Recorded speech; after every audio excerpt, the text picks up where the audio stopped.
എല്ലാം പഠിച്ചാ ചോദിച്ചോ. രണ്ടാം ലോക മഹായുദ്ധത്തിന്റെ അനന്തര ഫലങ്ങൾ. അച്ഛാ ആ ചോദ്യം വരില്ലാന്ന് ടീച്ചർ പറഞ്ഞിട്ടുണ്ട്. വേറെ ചോദിക്ക്. തെക്ക് പടിഞ്ഞാറൻ മൺസൂണെ പറ്റി വിശദീകരിക്കുക. തെക്ക് പടിഞ്ഞാറൻ മൺസൂൺ തെക്ക് പടിഞ്ഞാറ് നിന്ന് വരുന്നു. തെക്ക് അച്ഛാ ഇതൊക്കെ സിമ്പിൾ അച്ഛാ, കുറച്ച് ടഫായിട്ട് ചോദിക്ക്.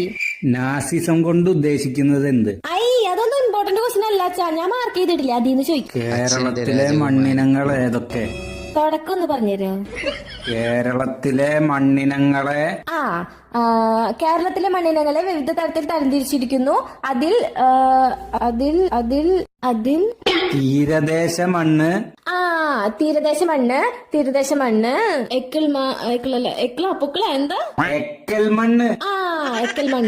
എക്കൽ മണ്ണ് തീരദേശ മണ്ണ് എക്കൽ മണ്ണ്. പിന്നെ നല്ലൊരു പേരുണ്ടായിരുന്നല്ലോ അച്ഛാ, ലാറ്ററൈറ്റ് മണ്ണ്.